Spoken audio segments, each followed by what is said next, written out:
Welcome to a very special episode of Command Control Power, featuring two out of three, 2/3 of our hosts here. Hey Sam, how's it going? What's up, Joe? Feels like it's been a while. It's been a while since it was just me and you recording, so yeah, this should be interesting. And I got to see you in well, I can't say where or why we were there, right? That's all under NDA, but we were somewhere in a state that's on the far west coast of the country. Well done. I don't think I'm allowed to say any more than that, actually. Yeah, I'm not sure how strict it is, but we saw a lot of people in our field. Yes, yes. Yeah, exactly. Yeah, they all the fruit sellers, right? They're all the Yeah, guys with the fruit stands, for I the may working have, for the fruit company, as they say. I may have spent $35 on a pen. Who Yeah, knows? exactly. Right. And now you're getting a little now you're narrowing down on exactly, like, who would sell a pen for $35? I have one guess. So, yeah. No, it's a great yeah, it was a really great experience, I have to say. I was glad that I made the decision only a couple weeks ago, really, like to join everybody out there, and I'm really glad I did. They put together just a great, training conference slash summit. I'm being cheeky here, obviously, Yeah. but Sam and I were out at the ACN Technical Summit, I think, as they called it. Hmm. It was the first like Apple kind of hosted event that I can remember in at least like Long six or time. 6 years, something like that. Yeah. Yeah, definitely pre-pandemic. So it's been quite a Yeah, while. exactly. I mean, long overdue, and really, I mean, the best Apple event I've been to. It was really, really, I had, I For think, so like, many reasons. Yeah. yeah, totally. Yeah, what were your some of your favorites there? I mean, just besides the content, the contacts, like the people Yes. and good people that you've talked to over Zoom or whatever that have a hand in your business somehow or another that are helpful. Hmm. Fellow consultants like Roy McGuens, who's on the chat right now. Yeah, Roy hey was there Roy. as well. Yeah, it was great to see Roy too. Um, Yep. a lot of fun faces that some of which we saw at Aces not too long ago. So it's kind of Exactly. including Justin, who was it was actually I just slacked him because I was like, hey, it was great to hang out and not at Aces because Yes, you were with just him able not to hang working. out. Yeah, Right, exactly. so it Yep. was kind of nice. I felt the same thing. I meant to say it's good that you've mentioned that to him. Totally, totally agree. It was like he was just like, one of us. Like it Yeah. was great. He wasn't like stressed about, running it. In fact, did he mention to you, I think, Brian or somebody said, like, I have an even newfound respect for you, like all you do, because, putting it on, even with the resources of Apple, it's a, it's a heavy lift to go Yeah. through something like that. It So, is. It's a big yeah. job, and I hope people appreciated it. So Oh, hey, Watchman Monitoring is in the chat as well. Our very own Alan Hancock, nice. like returning many time guest on Command Control Power over the many years, 13 years and or 12 years. And Alan was there. It was great to see Alan as well. Wait, was Alan there? No, No, Alan Alan wasn't wasn't there. there, but Alan was at Aces. You yeah, had me thinking about Aces. Yeah, exactly. yeah. Um, It was a lot of, yeah. I know it's a little hard because it's a mix up of like who was at Aces versus here because it was a lot of the same people, which was totally. excellent. Yeah, Um, but yeah, some great stuff out of this, and just hanging out afterwards was awesome too. Just hanging out in San Jose yeah, and walking the town, yeah. um, You having got to some hang dinner. around even longer. I mean, I don't know how long you stayed in San Jose, and I know you were getting out more to the coast and all, but or to the Yeah, where, like Big Basin area. Yeah. yeah, we were in Big Basin and Boulder Creek specifically, and Nice. we stayed one more night in San Jose, and then we went to Boulder Creek, and we got a tiny home, which was Awesome. super incredibly cool.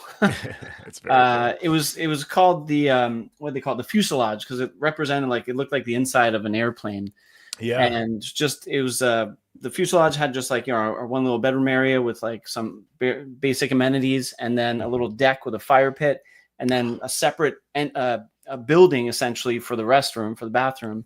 Wow. And it's up in the back of this property where you feel like you're in the middle of nowhere. So at night, Wow.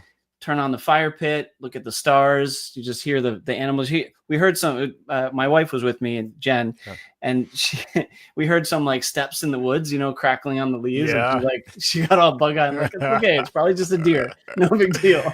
Yeah, exactly. Oh man. Yeah, well, you guys came to visit us when Ashley and I were living in the van, doing our van life experience, and Yeah, I think we had a tent for you, so we yeah, we kept the van very rudely. We slept in the van, and you guys, we made you sleep in a tent outside. But so I know you've at least that's camped funny. Yeah, that one time. But when you're camping in a tent, like especially especially if you're not at an actual campground and you're like in the woods somewhere, I mean, most of the time it's probably a mouse, right? But like every yeah, little thing you hear is like amplified because you're just like you're sleeping, your hearing is like maxed out, and you yep. just hear like a little mouse walking by the tent, and you think like, "Am I gonna die?" So it's just like this. Yeah, it's pretty funny. I Oh think, man, yeah, I so think a yeah, lot of times it's probably, that they're more afraid of you than you are of them. So they're not going to kind sure, of creep up to you. So I had that in the exactly, back of my head, but yeah, it totally. sounds like sometimes pretty loud, and then it turns out to be a squirrel or something. Yeah, yeah. I mean, if you're far out there, it's like, yeah, you don't know what the wildlife is like. I mean, there's areas I've camped where, it's bear country, and so you have to Yeah. either hang your food, like put it in a bag, and like they have these, clips you attach it to, and like you use like a pulley to kind of like get it up into a tree, Yeah. or like a bear box or things like that to keep your food and Yes. like everything scented, like your what do you call it, like toothpaste, or like if you have like a breath mint or like anything at all. And so you might be camping and you have like a mint in your pocket or something, Right. or you have like a snack bar that you forget about. Like any of those things can, it could be fully in a wrapper and they will still smell it from like apparently probably miles away. You definitely don't want a bear approaching in the middle of the night, because I feel like that would be, that could go wrong. Very But wrong. Yeah. but yeah, that's why it's good to have that heightened awareness, I guess, when you're out there. Yeah. We got some good hiking in there thanks to some of your recommendations too. So it was great. But Yeah, Big Basin, Boulder Creek. Did you get a burrito in Boulder Creek? That's what I wanted to ask you. we got a breakfast burrito, actually. Exactly. It was Okay. delicious. Yeah. Amazing. So Ash and I had that breakfast burrito like the 2 nights we were there, the 2 mornings or whatever, on a tip from somebody in the park. So then we were staying in the, whatever it is, the state park there. And Yeah. they told us, you have to go to this breakfast place. And I meant to tell you guys, I totally forgot that you're going to be in Big Basin, but glad you made it Yeah. there yourself. That's Nice. great. Nice. Amazing. Yeah, it's pretty good, right? Yeah, really What was your good. report? Yeah, Nice. awesome. Amazing.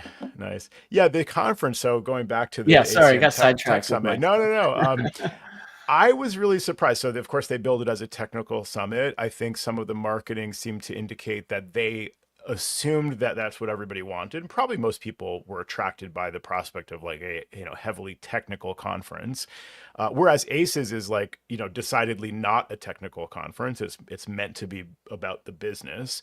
And by the way, a little teaser: I'm hearing Justin's doing something new next year, or probably doing something new next year. I won't say what it is. I'll let him surprise everyone, but that's now, looking even more interesting for, now so he's I'll just, thinking, great, I have to do something new yeah, now. yeah, now he has to, exactly. Well, I'll just say like people like me and people like you, Sam, especially, I think would appreciate this idea that he's been teasing. And so, yeah, I'm looking forward to that too. But that's the business, that's the business focused Yeah, one. So Apple's one was, the counterpoint to that, the technical conference.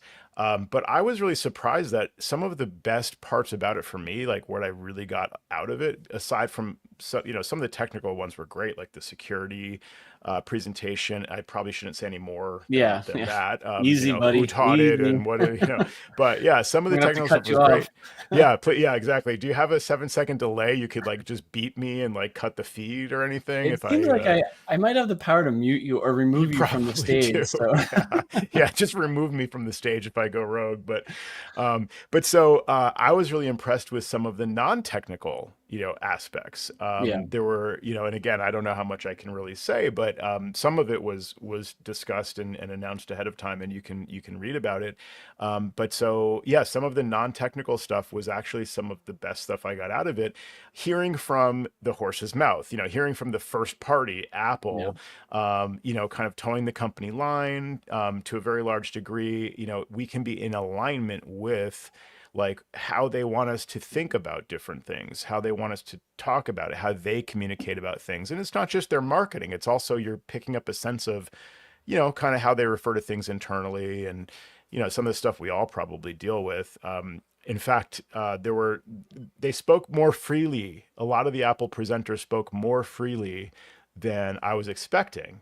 They were sometimes letting some of the coarse language fly, which I actually really appreciated. It wasn't like so sterile and just like Apple marketing, polished. It was like you really got to know some of them individually as well, and yeah, it was really interesting, I would say. Yeah. I think that's probably about as much as we can say, but I do agree that it was great, and I wouldn't mind, like I was saying to a couple of people, like a 2-year cadence might be good, because I think every year would be amazing, but it also might be harder for people to make. Plus, it's really tough to come up with new content every single year that's worth your trip. That's true. Yeah. So I think some of that is good. I think as we always say, running into the people is the greatest part. So totally, that's my fun part, seeing either people at the gym or afterwards, and just hanging out or by the pool. By the pool. Yeah. I mean, we had an interesting story. I was hoping Jerry would be here for this, for the telling of this story, because I think he would appreciate a good laugh around this. But yeah, we were sitting there with so your wife Jen had arrived, and you and Jen were sitting by the pool. Jim D'Amico was there, who I think met at Aces or at a previous conference. I know we hung out with him at this past Aces. And then David Sternlicht from Maximize Consulting was there, and David was there, I think, with his wife. I guess I should have confirmed that ahead of time before I announced that on the show, if in case it wasn't. But anyway, I didn't meet her, so I wasn't sure. So David turns to you at one point and he goes, "We're all sitting there around the pool, and so like some of us are in swim shorts and whatever, and pool type attire." And it was actually David turns to Jim and he says, "Hey Jim, I see you're going Commando there." Oh, that's right. So I think we all kind of like skipped a beat, and just like kind of like had a quick chuckle about the fact that David was pointing to Jim and saying, "I see you're going Commando," and then please clear the air, Joe. Yeah, and then we realized that like, oh, Jim's got his phone in his hand and David's talking, like the casual way we refer to going caseless, right? Going Commando with your phone, and so Jim says to Sam, "I thought." I thought you go Commando too. So we're just having this conversation about like going Commando, and because of the context of sitting at the pool with a bunch of guys in shorts, it was just kind of a really funny, exchange. And I think you like immediately took your case off and you just like said, "You know what, I'm doing it for you." And so I wanted to ask you, have you been rocking that phone in the last? Oh, you got a case. Yeah. So I left it off for the remainder of the trip, and then when I got back, I had the case lying around, so I was like, "Oh, I'll just put it on for the ride back," and I didn't take it back off. So hold on, for Jim. Yeah. I'll take off my case. Nicely done. Yeah. This is for Jim as well. I got mine caseless. Just briefly here, I just did the same. I took my case off because I really like the phone. I mean, I did this for one day a couple days ago. I took the case out, and I remembered that I actually already have a chip. If we can. I don't know if we can see this in there, but like at the top edge of my phone, there's already a chip, and that happened like before I probably put the case on day one or whatever. So it does happen. These phones are slippery and they drop, and they're kind of like bricks that fall pretty hard. So but you take it out of the case and you remember what a beautiful piece of engineering this is. Yes, that's the thing. It's beautiful to look at. It honestly is thin. And I like the white back that I bought. It's kind of blurry, but the one thing I think I'll say that probably, because I don't know if I said this on the show, but I ended up getting a case much later after my phone because I was taking a long trip and I wanted to make sure that it was protected on the trip. And then I just left it on. But one of the things that drew me to keeping it on was like the part where it just kind of stays on a surface very easily. If I put it on my leg or put it on the edge of a chair. Exactly. Without the case, it's just going to go boom and get a nick like yours. So exactly. That really, I think I just got used to that. And for me, it's the exact same. And the case, it's grippier. It kind of sits, I don't know if this is just something I'm misremembering, but it feels like it sits a little bit flatter with the case, or at least it just doesn't like kind of just feels like it's more secure that way. I mean, clearly, in terms of protecting it, but also like you said, the slipperiness. So it's hard to go caseless. It really is. But I really wish I could, because of, again, the engineering. It's just beautiful. It feels so much thinner without the case. It is lighter. And the last thing was the buttons click, very nicely. Like the case is fine. I've gotten used to the way those feel through the case, and it's marginally different. But when you go back to the direct buttons built in, and I have to imagine that the camera control probably works a little bit more reliably versus going through a case, which is transferring the clicks and capacitive touch and whatever. So I really like it without a case. I wish they would just like to your point, maybe if they could make it like slightly rubberized on the back. I mean, that Johnny Ive is I highly doubt that. just like got a pang of like annoyance. He's rolling over in his office. In his office, exactly. So that was one of the takeaways. There was I should try going caseless again. But that was definitely a funny exchange with those guys. Oh yeah, it was hysterical, man. Really funny. Good to hang. And you've been enjoying a Guinness or two since then. I know you and Jim kind of reintroduced us to the Guinness. What is it? Splitting the G. Split the G. Yeah. Yeah, we were at an Irish pub one night, and that was fun. And Kevin actually he lives in Ireland, but he's from England. Yeah. He was there as well. And we were talking all about Guinness that night. It was great. It was great. Yeah. And Sam, another Sam, Sam Bergen. Bergen, I think you pronounce it. Yeah, he used to be in, I think, New York or New Jersey, and now he's in Florida as well. It's fun to see. I did training at his facility like 20 years, whatever it was, like 20 years ago, practically. Probably before I met you. Otherwise, I would have taken your class. But, wrong Sam. The wrong Sam. Exactly. Yeah, it's fun hanging out with all those guys. Did you end up on social media? I know there was like a little Guinness split the G kind of moment there. I was very disappointed that they did not post us on their Instagram. So I guess you got a free Guinness for that. Yeah, they videoed us thinking like, hey, we're going to post this of you guys splitting the G. And I didn't actually make it. Jim, I think did. But he had it pretty good. Yeah. That's a little insulting. They're like, we're going to record you for social media. And then they're like, nah. Yeah, we're just not pretty enough for social media. Oh man, no, that was a great time though. It was really good to see you again. Twice in 1 year, is a real treat to be able to hang with our friends and colleagues and all. So definitely. Yeah, good times, man. Highly recommend. It was a lot of fun. Yep. Now we're back to the real world, dealing with clients and all that. Yeah, I know, right? I've had a couple of busy days actually. Just Monday morning was not bad. I kind of was allowed to ease into it. Well, I was on the flight back Monday mornings, but the emails, like I was checking my email on the plane, really wasn't bad. And then today started to pick up again. Oh, wow. And it's been a little busy, but for the most part, pretty good. Except I have one client that wants to have an impromptu meeting tomorrow morning, and I asked for an agenda like twice, and I haven't gotten one. So I'm like, yikes. What is this? That's like the equivalent of like your wife or girlfriend says, hey, we need to talk. Exactly. Like, about what? Yeah. Not loving. Like now I got to sweat it out till tomorrow morning. So. Oh man. And I asked like two different times. I was like, it's all we need just to be better prepared. Whether it's numbers or information or tickets. I just need something to go on and to help me sleep at night as well, to know what the call is about tomorrow. Yeah, that would be nice. Yeah. So I don't know if it was like purposefully not given or just she didn't get to reply. Yeah, that's the dicey part, is like, you can imagine people are busy and maybe, but like, couldn't somebody just reply back to, like, knowing that they want to set your mind at ease and say like, oh, it's nothing big, just something about the mail server or like whatever, it's like, but instead it's like, oh, it could be, like to your point, you have to prepare for anything from like financial discussion to like, hey, we're hiring 50 people, or hey, we're firing 50 people, or hey, we're firing you, or like, yeah. So I know. I have a feeling it's not great news, but I don't think it's the worst news. Like we're gonna separate. I just think it's probably some level of unhappiness about something.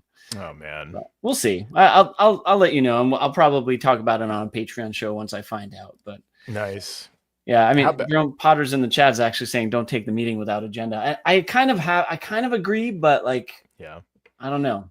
something is important. So we'll see. Yeah. Yeah, well, we'll be looking forward to hearing the answer on that. That will be interesting. In the meantime, though, before you get into your thing, I just got to stop for a second. And this is partially to Jerry, so I'm sorry he's not here. But I am drinking a French press coffee.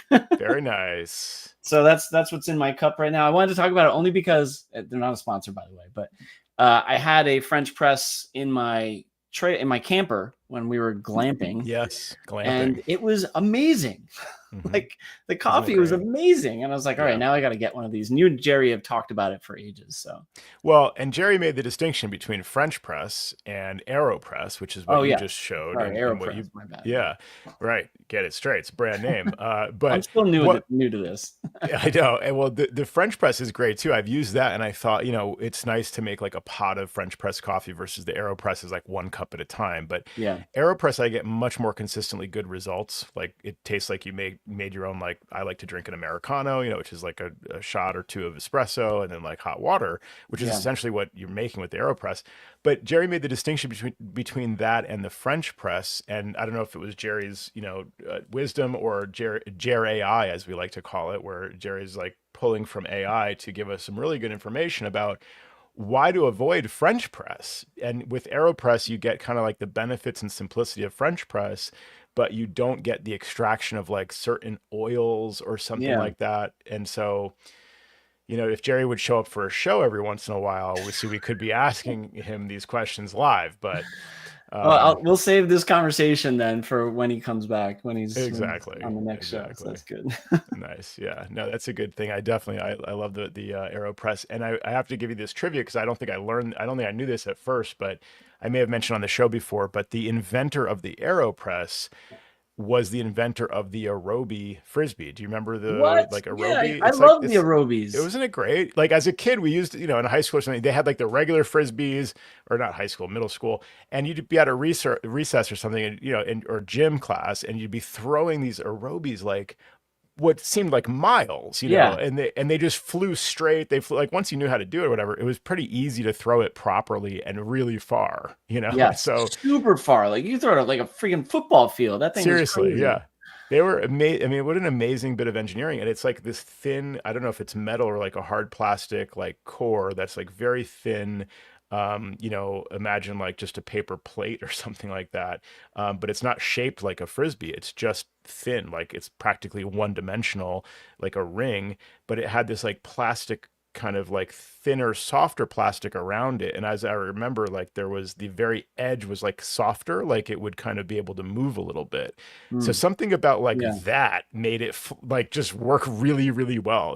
This guy just like made this up and figured that out. So it's crazy. I didn't know it was the same. Yeah. And I remember if it went too far to the right or whatever, you could bend it and then it would go back in the middle direction. Oh, is that right? Okay. Yeah. You could adjust it if it started leaning in a certain direction. Nice.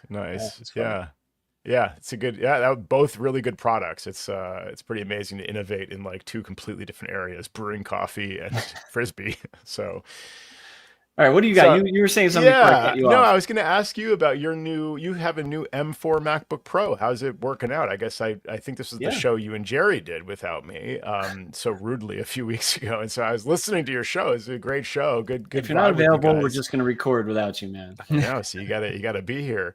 But so so you used I think you used my migration assistant method. This sort of like my recipe for setting it up and all, and then you waited on the Synology for like a day and a half or something. Is that right? To transfer? Yeah. Because I couldn't get the computer to computer migration to go. And I was just like, oh, you know what? Might as well try the Synology. That's what it's there for. I'm not in a huge rush because I had a secondary computer as a backup.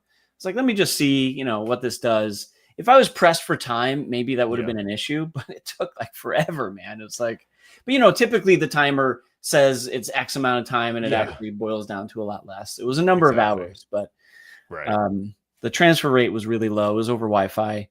Yeah.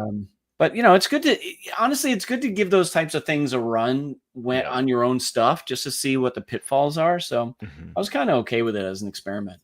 Yeah, great opportunity to, like, as they say, test your backups. And so, and test, like, what it really means. So you can communicate that to a client too. Like if you know that, they have a Synology that, that's what's expected, which we all probably knew anyway, it's going to take hours upon hours, if not Yeah. days. And so it's good to actually test and have the experience.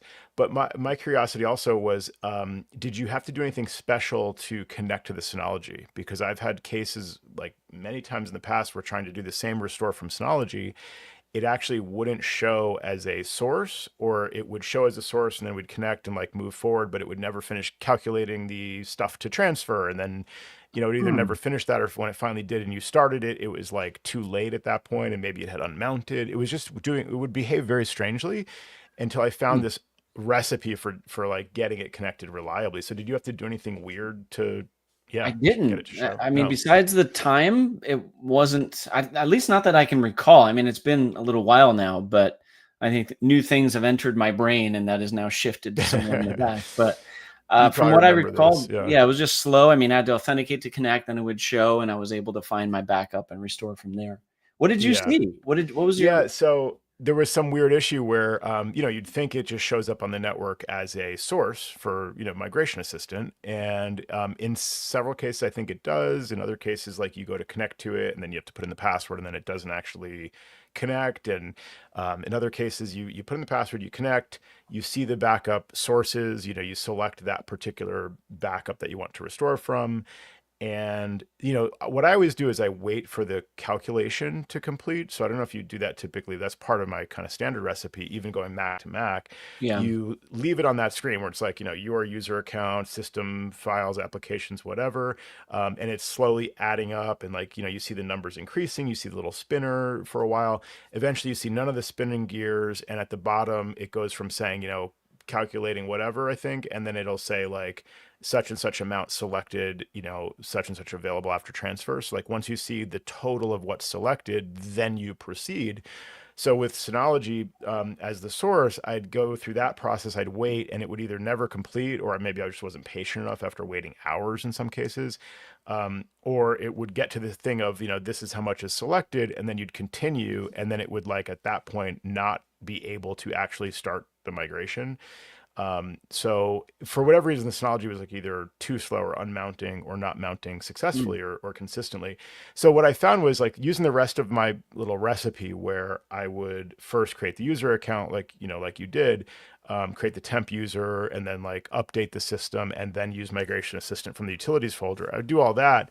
But before I open Migration Assistant, I would manually connect to the Synology using SMB, like, connect to server, put in the SMB address with the, with the IP address, mount the server, actually double click on the backup source that I wanted. So that would mount as like, it would mount the disk image of the sparse bundle from that backup.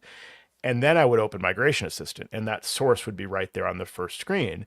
And that seemed to work more consistently. The other thing I did with the Synology was I would change the hard drive like sleep time to the maximum, which is like, depending on the model, it's like 4 hours, something like that, maybe longer. Yeah, okay. And it seemed like, well, why would the hard drives go to sleep if there's a migration in like if it's reading from the source or just actually transferring from the source. But for whatever reason, until I did that in a couple of cases, it timed out. It just didn't finish. So it's really weird to have to go through all that stuff because it was supposed to be a supported feature. But I don't know about you, but we've been telling clients for all of these reasons, we do not support Synology as the time machine destination anymore. Just not reliable enough. Yeah. The setting of the sleep is interesting too. I didn't have to do that, but I understand the concept of that. That's like a good fail safe just to make sure, right? That doesn't like just kind of fall off.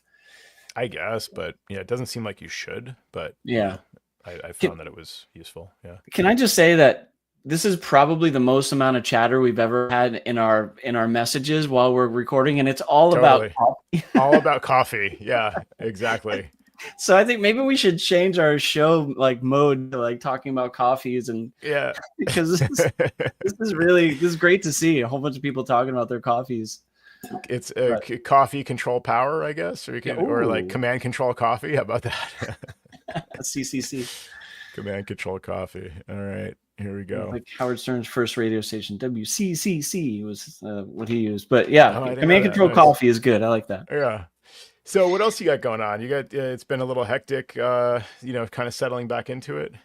Yeah, I actually have a kind of a good billing story. I mean, it's not like a great story, but it's good in the end that we had this, because as I've been talking about on different shows, we've been slowly moving even our legacy old clients that like we use this magic number that we used to talk about years ago. To, like some of them that we either didn't do a lot of work with or they were small at the time. We just kind of left them alone and didn't move them. And I've really been pushing this year to increase our revenue and changing. So one of our clients, they had actually it's one that my daughter was working at over the summer, and helping kids with special needs and things of that nature. They had a small like core office, and then a lot of people working like my daughter was to do, helping out with the kids, and some were certified and others were just assistants and things like that. But as a result, they had lots and lots of email addresses. Like 100 and something email addresses, but only like 15 real full-time like employees.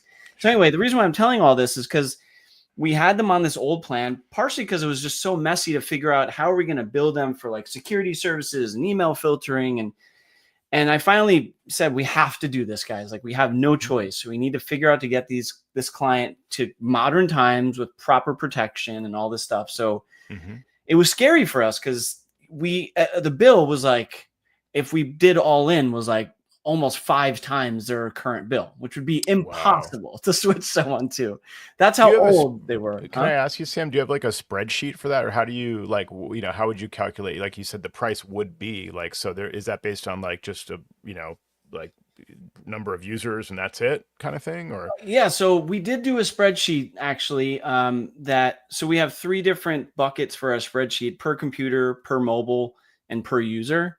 Okay. And then we put in calculations of like what each of our stack items costs, like whether it's Jamf or Adigy or this or that, Electrona patch. And so we put in that, and then we basically, so in the spreadsheet now we can say, all right, they have 20 users, it's 20 times X, it does the calculation, and we see how much we will pay per client. Got it. And then we have our calculation of what we bill per endpoint or per user, and then, spits it all out. It's actually pretty good. Yeah, I like that. And so it took a little while for us to get it right, to be honest, but now it's working really well as like a machine, like it works. Nice. So the calculation, like I said, because of their 100 and whatever users, they didn't have computers. They didn't have, they were just workers that had email. And according to that calculation, it would charge them a whole X ton of money. Right. So anyway, we were able to adjust it a little bit to make it a little bit less crazy, because that would never work. Yeah. But we ended up, we raised some of our costs too, but their monthly went to like approximately, let's see, I think like 3 times their current amount. Wow. And we only ended up paying like, I forget it. With our services that we were paying for wasn't that much more. I don't have the percentage in that one. Sorry, but we your costs go up to provide the service, but 3x but not nearly as much. Yeah, and it worked out really well. And they're happy. We negotiated a few different things, and they're happy. And they asked us to lock it in for 2 years, and I agreed to that because I was like, you know what, that's fair. Like they're like, you guys are killing the price now. Like, can we get a little reprieve so it doesn't go up again? Right. They wanted like 3 to 5 years. I was like, well, I can't do that, but we agreed to 2 years. And and it worked out well. And they're happy to be going towards it. They're not like pissed off. They know they need it. Right. I mean, when I don't know if I talked about this on the show, but when my daughter first got her email assigned there, she immediately got like spam and phishing and like, oh wow, because I was brand new email address, and I told them like, guys, this is what happens. This is why we need to do this, Yeah. It was like from the owner that said, give me your cell number and stuff, So it was obviously really bad. There's yikes. So it's horrible, and part of that was our fault for just saying, how do we do this, and we kind of stammered on it for too long. Yeah. And so anyway, long story short, sorry to drag it on, but no, that's we got them to modern times. We're billing them nicely. It's a nice little revenue boost. Very nice. And the important part for them is they're properly protected now, which was super important. So what is your pitch for that? In terms of like, so we want to get you on this new billing model, but it's not just about the billing model, which they're going to read as 3x, but it's like for the additional services and benefits. So what are some of the kind of like changes that they get out of this? The end user security training is always something we like. Listen, your users could fall for this pretty easily, and then they're going to give their password or whatever. And part of this is security awareness training, where they have to go through the stupid little videos and stuff. But if they then fail a phishing test, then at least it's our protected test. And we go, okay, you failed. Now you need to try again. You got to get retrained. Right. So it helps them become aware and a little bit more hyper vigilant about what might happen to them. Nice. And then, filtering out of emails so they don't get all that junk. And he's like, yeah, I get a ton of junk. I'm like, exactly. Like, let's get rid of that. We can help. Yeah. So he was honestly, he was very open to it. Like he knew it. And he was like, all right, we got to spend the money. Let's do it. And I was very shocked, but very happy. Nice. And did he know that because he just knew how things were kind of insecure and is like overdue for kind of like, getting up to date with modern practices? Or had you kind of teased that over the years and said like, we're going to have to get you up to, he's kind of dropped some hints along the way? Little by little. And then they're like, oh, we have an office renovation. We have to do this. I'm like, okay, well, I know you're spending the money, but But then we finally locked him in, and he was cool about it. So that's great. And a 2-year concession, to lock in the price is not bad when they're already kind of behind. I mean, on the one hand, it's like they're already late to the game on the current billing practices. So like, they're kind of behind the curve on that. But on the other hand, like, well, you can give them 2 years at this price if they've been, you're probably just glad they're not still paying the old price for the next 2 years. So right. Yeah. But it was funny because, he, like I said, he gave my daughter a job this summer. So I was like, thanks for giving her a job. By the way, we're raising your rates. Yeah. Nice. Oh man. Yeah, I had a client, like a client reach out to me recently who found me through the Apple Consultants Network locator and potentially, kind of lucrative client. I mean, they're very small. They're like 2 people, but they have a lot of technical debt. And I use that term. I explained to them, I'm going to share the Tidbits article that, is posted on my blog because it's nice to share links, internally to my own kind of what they see as my own write up and perspective, and sharing like the concept, because it applies to your situation of technical debt. And they're describing they have, airport extremes. And I'm like, oh yeah. I did see one of those about a year and a half ago, and I had not seen, a client with that still in use for probably the previous 5 years to that. So these are very overdue, for replacement, like insecure, slow, whatever.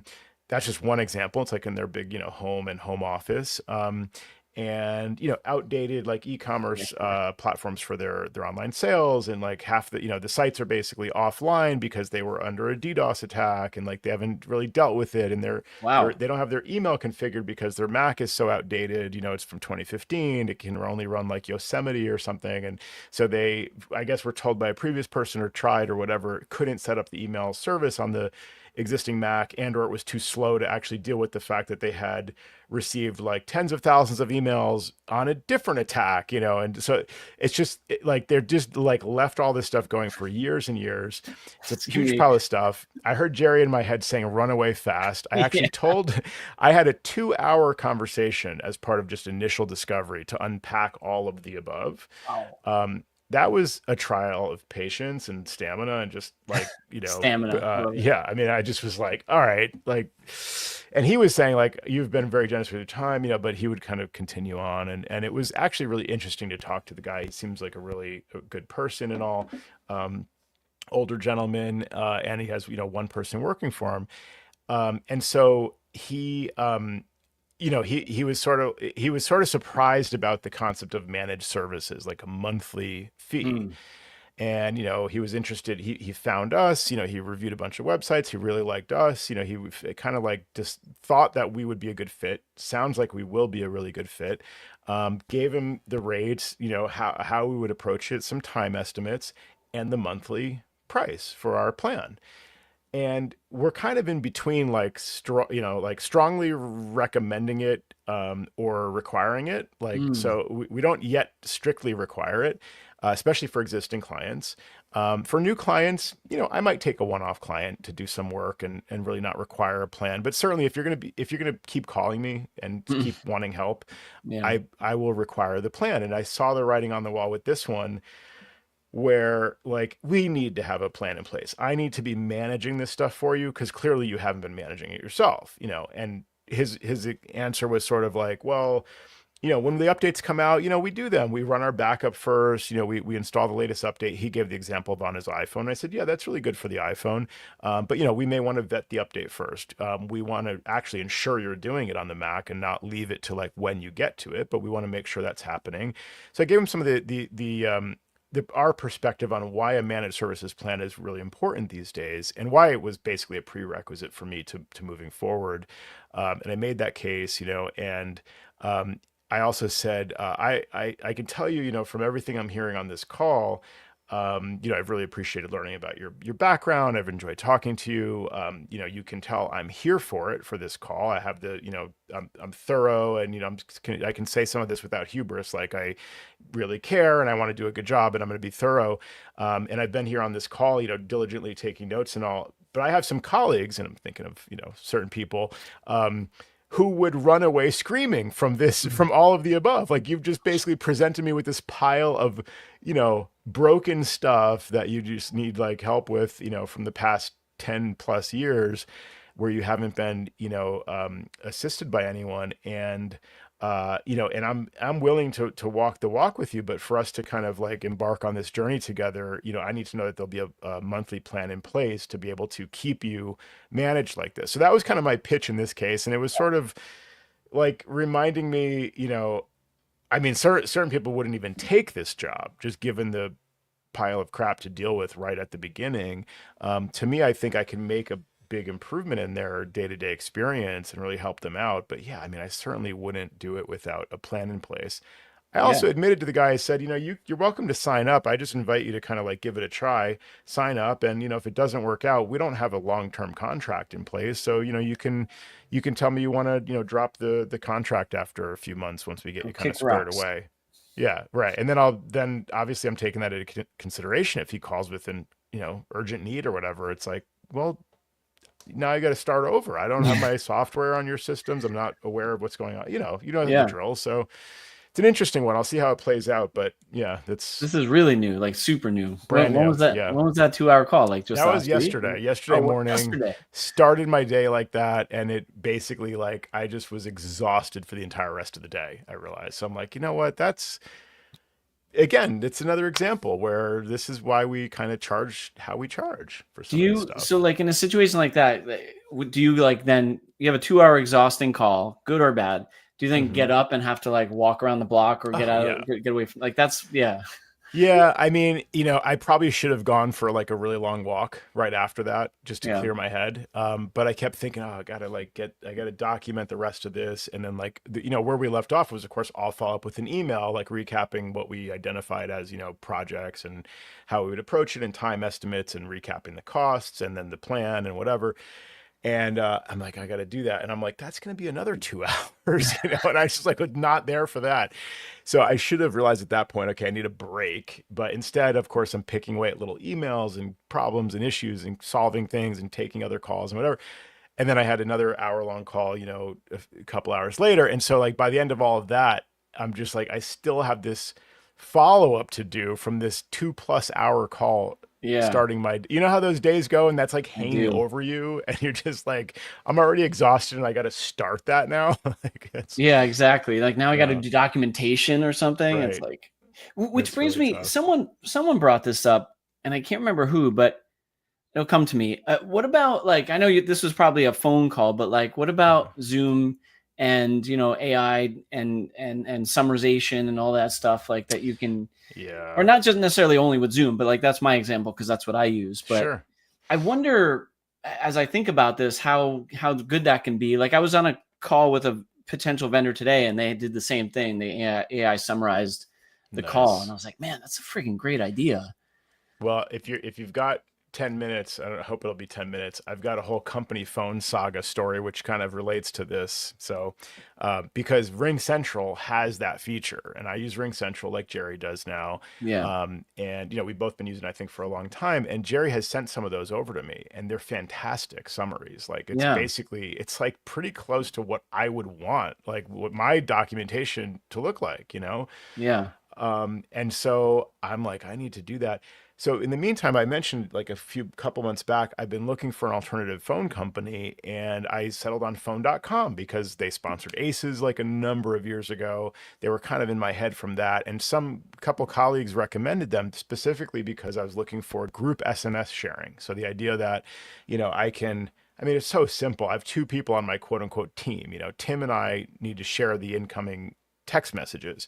Right. And right now they come in by email to both of us. And then like we can't reply that way. So we can only each reply from our own individual extensions on RingCentral, but we don't use extensions. Like we don't use, Tim has a direct number and I have a direct number and people can call us directly. No, they call the main company number, and that's the number they know for my company. And they text that number too, thinking they're getting me and or Tim. So I'd love to be able just to reply either one of us and say like, hey, got it, like sounds good, whatever, from the company number. This sounds so simple. Like it's not, complicated. In fact, I've been asking RingCentral for this feature for like, I feel like it's been 15 years. And, I'll read a post in the forum and they'll reply, somebody else is asking for this feature. And then RingCentral will reply like, yeah, it's on our radar, it's on our roadmap. And like, we can't announce yet, but like coming soon, whatever. So I keep going back and looking, and it's just like, okay, you guys have been fooling me about this feature for like 10 plus years. So like, I'm going to jump ship now. You're just not doing it for me. Yeah. So, okay. So then I decide on phone.com because other people recommend it. And cause it can do this feature. So then I sign up, I test out phone.com. I sign up, I jump in head first. I prepay for a year. I'm like, this is going to be great. Wow. And then it turns out that the SMS, like group SMS feature is in beta in their iPhone app. Like it's on the web. That's fine. Okay. Cool. But like I need it on my phone too, So it's in beta. So they have a test flight like beta that, they invited me to. Fine. That's great that I can like have access to it, but I don't run my business on beta, unlike some other people we know who love betas. A lot of our colleagues are all in on betas, and that's fine. I'm doing iOS 26 beta right now. That one I understand. that, it's probably mature enough now, and I want to see it too. So I'm going to probably do that pretty soon too. But like, signing up for a new phone service that has a feature that's the whole feature I need, and that's in beta or requires me using the beta version of the app to do it. And then if there's an issue. When was this? Sorry, not to interrupt, but when was this? I feel like I know this. Yeah. We talked about this like a few months ago, I think. Yeah. Okay. So that was where I left off. So I thought, all right, let me just let this feature mature. Right. Okay. So, but meanwhile, I don't know, I jumped in feet first with, and I probably should have like tested out first and said, okay, when you guys have this out of beta, let me know, and then I'll sign up, but I was like all excited to get this going. And then it was like too good to be true. So meanwhile, I'm working with a new subcontractor, Julian, who's been awesome. I actually met him at Aces. He reminded me a lot of myself. Like I think he's like 8 years in or something to his business, maybe longer. I don't want to misspeak, but he reminds me of myself at that stage. Kind of just, exploring managed services and like he's showing up for business conferences, things like that. Like he's, moving things forward. And he just, for some reason, like reminded me of myself. So I thought, and he's like nearby. So I thought, I should, let me see if we could work together. It could be a subcontractor. So it's been going great for the last several weeks, couple months maybe. And he reached out to me and he said, hey, I heard you on the show. And if you're listening, hi, Julian, by the way. He's like, I heard you talking about your phone issues on the show. And I was just looking at this for a client. And, is this what you're looking for? He sends me a link to RingCentral. No way. They have this thing called Advanced SMS Inbox. So, okay, I'm reading this and I'm like, yeah, this is exactly what I want. Group SMS, sharing of the main company number inbox, of course they have AI and like all these other things that I'm not even looking for, but maybe would be helpful. But the main thing is like it achieves the goal of the thing I've been looking for through RingCentral for like 15 years. They're like, hey, announcement, advanced SMS inbox. and I hear it through a friend, not RingCentral. So I dive more into this thing. We got to wrap this up pretty soon, but basically, I go to that site and it says contact sales. So there's no like in your account, you just flip a switch or like set it up or agree to it or whatever. So you got to contact sales. So I'm like, I'm not contacting sales. I'm already a customer. This is ridiculous. So I go in, I can't find it anywhere in my account. No way to turn it on under SMS, admin portal, whatever, nothing. Then I go to the admin portal, I go to account and then billing and then purchase. And then I searched there for the thing that they have at the top of that web page. They call it this feature name, advanced SMS inbox. So I searched for that phrase and it brings me to B texting advanced SMS inbox.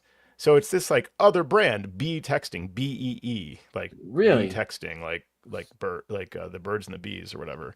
B texting, I don't know. So it sounds like a scam. It sounds like, they're keyword squatting on this like quote advanced SMS inbox feature. This who knows who B texting is, right? I'm looking them up right now. Yeah. So you got to check it out. So then I'm like, all right, this is getting weird. I try to learn more about this. I do actually find that app under like RingCentral like sells directly. So I'm like, okay, so this B texting is actually sanctioned by RingCentral. So this is not a scam, but like, what is this? I want the RingCentral feature called Advanced SMS Inbox. I don't know about B texting, right?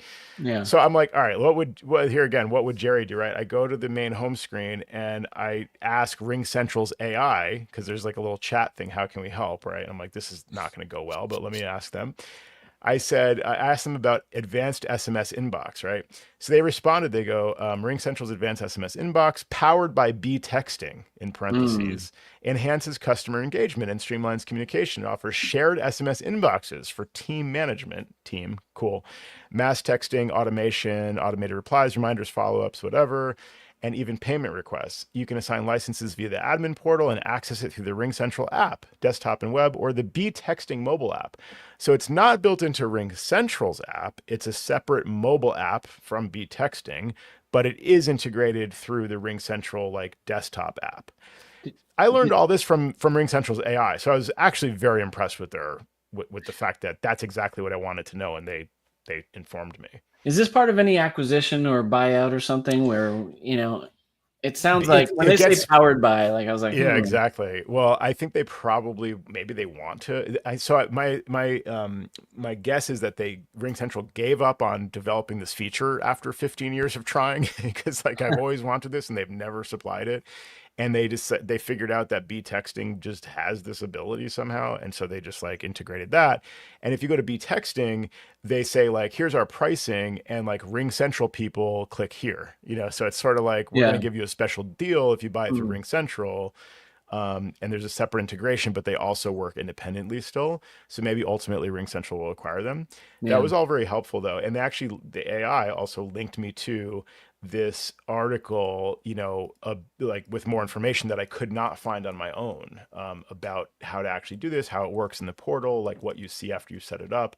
So it's super helpful. And basically where I'm at now is I'm probably going to just go back to RingCentral, add B texting, which I don't want to spend more money, because actually I wanted to save money by switching away from RingCentral to phone.com and get the feature for free. But it's in beta and we've got to learn a new system. So I might actually just stick with RingCentral, add B texting.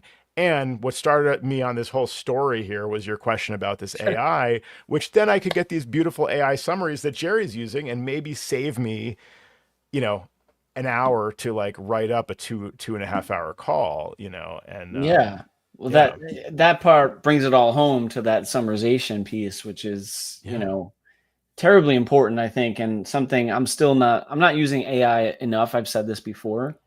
But if just riff off that for 2 seconds real quick, is I did have a situation where I finally put it to the test for me, because you and I have talked about how we're very cautious about how we word things and, want to have a certain style and everything.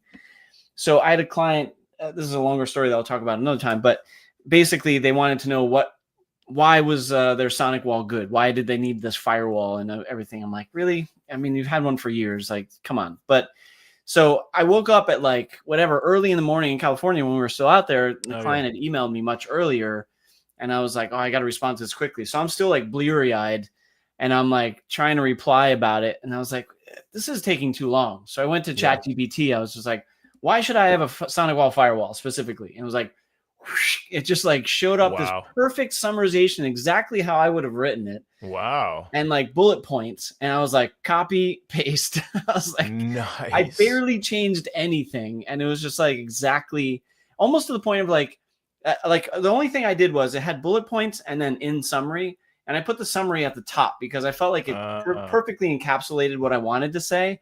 But if you wanted more detail, here are the bullet points. Okay. So I kind of switched that up, but minor change. Yeah. That's great. But it shut him up. He stopped. He's like, all right, sign it. I was like, let's do it. So, okay. So you said it was exactly what you would write. Do you like, how often do you use ChatGPT? Do you feel like it's getting to know what your writing style is, or is this just luck of the draw, like kind of thing? I'm using it a little, but definitely I feel like it was an easy situation or easier situation, maybe that because it was purely factual. Yeah. Whereas like a reply to something like an angry email or something like that could be more difficult to have your tone. So I felt like this one was kind of an easier win just because it's sure, here's what you need and here's the information, you know? So that makes sense. Moving forward. Yeah. But no, that's a great, perfect like use of it though. Is just like, why am I having to do the basic research to answer the question and then like format the answer and all that? It's like you said, it's a technical kind of like pretty simple question answer. Now it was totally wrong. No, I mean, how do you know? Like you obviously know like about that subject, so you can read what it says and be like, yeah, I agree with that, and send. Yeah, you know? Yeah. It was definitely had to read through it for factual information, but I knew what I wanted to say. It just would take too long to like. Right. Literally, I had not even put on my glasses yet. I was trying to type, and I was like, "This is not going to come out right."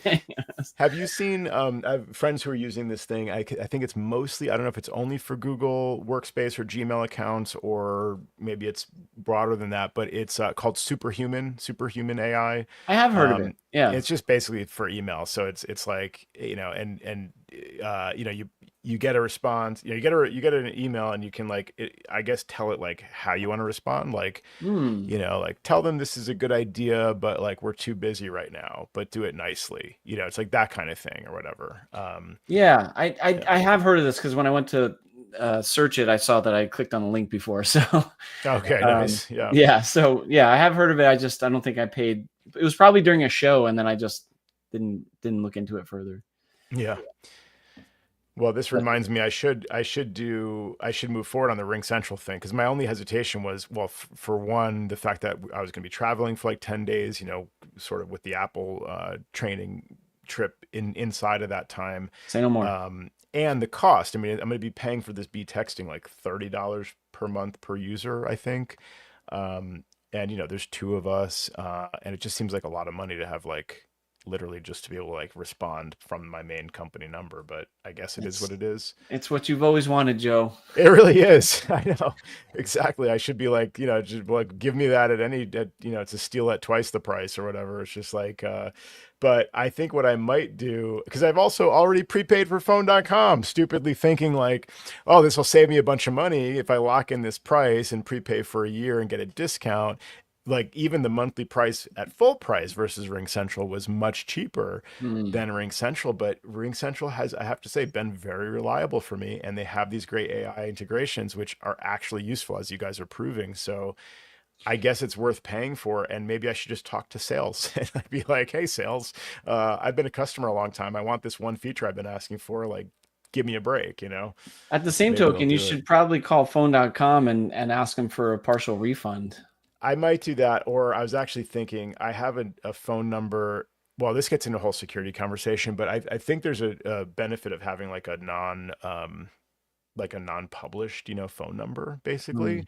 Also, just the backup of like I have a VoIP service that's not my company number and not my cell phone. I mean, it's just because I've already paid for it, I might just keep it and port an existing number that I have that's like a really cool number actually that I think I want to just What's use. The number? I'm not gonna share it. But yeah, it's a secret. It's super secret scroll number.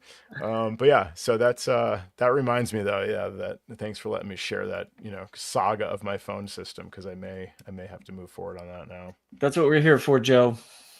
It's yeah, the couch we get to lie on and talk about our problems. totally. The group therapy. Well, so speaking of saving money though, by calling the vendor, you just did that with Optimum, is that right? Just to share our Oh internet yeah, sorry. pricing.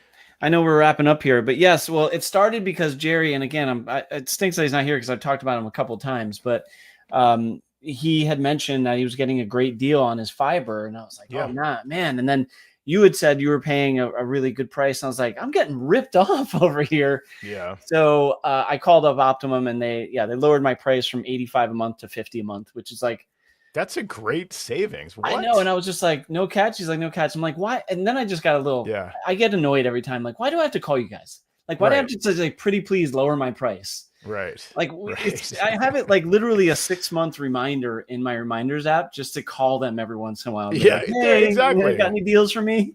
Right. It's like, that's on you. Yeah. No, the only thing they lower without asking first is the quality of service. That'll go down over time, like very reliably, but like the price will stay the same. That's probably why. So are you still on Optimum? Are you on Optimum Fiber or just Opt Online? Yeah. Like no, Optimum Fiber. I get a gig. Yeah. Okay. That's pretty good. But this is where Jerry would say it's important to get your fiber. So because he's not here, somebody has to make that joke. Yeah. As well. No, I'll share mine. I mean, because I live in this glorified college dorm, living arrangement. I think that's why I'm getting a crazy good price. I have fiber, fiber internet, from a local company called, Quantum Fiber, I guess. And I think they're like part of CenturyLink or whatever. But anyway, the fiber service is 1 gig symmetrical, 1 gig up and 1 gig down for $35 per month. That's insane. So, I know. That's insane. It's like, yeah, it's insanely cheap. I've never seen that before. $35. Anyway. Yeah, maybe next time I call Optimum, they'll lower me. I'll be like, I have a friend that's paying $35. Can you match it? Yeah, exactly. Yeah, they'll just tell you to like move to Boulder and get. But yeah, Jerry was paying, he shared with us $85 a month for 2 gigabits, 2 point something gigabits down. And like, but he only gets 290 megabits up. So it's interesting. It's not symmetrical, but I guess that's Xfinity, where he. Yeah. Well, the reason why I needed symmetrical, the reason why I even moved to fiber originally also was because I had these massive uploads at one point, and they were like, gigs and gigs of data, and I just needed something better than what I had. So thankfully I got symmetrical, but and it's helpful in that situation. Yeah, for sure. Mike Kingsley's saying $50 is good. That's I'm glad somehow. I think I also mentioned their competitor, which I forgot to mention that. Like the Frontier is coming in the area with fiber, and they screwed up. I almost went to them and they messed it up, but then I still called Optimum. I was like, hey, Frontier's giving me this. So I've probably shared on the show, I've had 2 Optimum installs, Optimum fiber. So I switch from regular Optimum to fiber, goes totally sideways, where they like the installer leaves, it's working, and anywhere from like an hour to a day later, it stops working.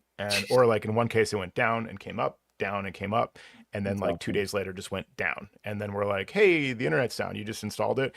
And they're like, what? And then they like send somebody and they're like, we tested the lines. It's all working, And then they go like, and it turns out that it was the home office or the network operations center or whatever that like had to flip a switch to be like, the person who bought fiber like should have fiber on their line or something, whatever. It's like some really... So totally mismanaged. And meanwhile, they're pushing it hard. They're like, you should switch to fiber. How about we switch that without asking? Let's just do it. And then they can't even install it properly. So I'm glad yours is working. But yeah, I mean, a lot of these companies seem to have a big promise and then they underdeliver. Yeah. So. I know we're wrapping up here too. But I appreciate a lot of the chat besides coffee. Yeah. So Ben threw a few things in the chat, but this latest one is yikes, 1,200 for symmetrical gigabit. That's crazy. Yeah. Yeah. Right. Well, exactly. I mean, he's pointing out you're not getting a dedicated line for $50 a month, of course. But I mean, maybe like my neighbors are, streaming lots of video or downloading big updates or something, and maybe it drops a little bit. But in practice, like if they're, if my maximum is 1 gig symmetrical, like even if I get 500 megabits, like worst case, or maybe the latency goes up a little bit. So I'm not super concerned about that. But like in your example was great. If you're doing big uploads or something, like you really notice the upload speed. Like if your previous Optimum online connections, like 35 megabits or 50 megabits, like best case scenario with that service. Yeah, it was horrendous. So you definitely notice it. But yeah, I mean, seems like around $70 is reasonable. Meanwhile, I heard from my internet provider, Quantum Fiber, they changed their agreement, whatever, right? So they send you out these things saying like, hey, there's a new agreement. They don't change the price. My $35 is for life until I move, which I will do very soon probably. But they send out things saying, hey, arbitration happens this way. And, we've taken out this section because it no longer applies, like whatever those little changes are. Yeah. And they go, if you continue to use your internet service, it tells us you accept the changes described in this notice. Otherwise, you need to contact us before October 1st to cancel your internet service. Wow. It's just another example, like Microsoft does the same thing. Like if you don't agree, then you can stop using email. Like that's fine. Go kick rock. You have every right like to just, you can disagree and just don't use your email. It's fine, Yeah. That's crazy. Maybe on a future show, I kind of was interested in what Ben had said in the chat about AI note taking and environmental impact. So maybe we can talk about that more when we have more time, but that's a very interesting topic to discuss. Yeah, just to read it out for the listeners at home, Benjamin Morales says, I don't know that having AI take notes is worth the environmental impact. I'd be curious to explore locally hosted models that can run on your own infrastructure. That could mitigate it. So yes, except like all the services I use are cloud-based. So, I mean, I would need to then pipe RingCentral calls, through my Mac that's running a local model, or through my phone. I mean, certainly if Apple integrated it first party, like to do local transcription on the phone, and offered that to any VoIP service, like that would be a way that I would probably have to see it, done. I mean, for other people, they would need a web version, I guess a version that runs on your Mac that could like listen in on your Zoom calls, if that's what you use, like in your case, Sam. Yeah. So that's trickier to integrate versus having it be done by the vendor that's providing the service. So yeah, let's talk about that in a future episode. But the general question of environmental impact is really important and does not get discussed very much. So yeah. Thanks, Ben. Definitely something we'll dive into, but I guess for another show, another day. For another show. You got it. Maybe Jerry will show up for that one. We'll see. Slacker. We're teasing because Jerry's there almost for every single show out of the past, 600 or whatever it is. So we certainly appreciate Jerry and we miss him when he's not here, but he will be listening to this and editing it, and you will all hear it with Jerry's handiwork layered on top. And we will see you all. The three of us will be there next show all together. So looking forward to that. And fun recording with you, Sam. It was fun to like talk about, seeing you last week and the Apple or, fruit company hey, easy event, as we're supposed to say. But yeah, really fun chatting and catching up after that. Nice. Rowan Potter says, thanks, CCC team. That's our new name. We got to get new shirts. This has been another fine episode of Command Control Coffee. We really appreciate you all listening, and we hope you enjoyed the show. Thanks, everybody.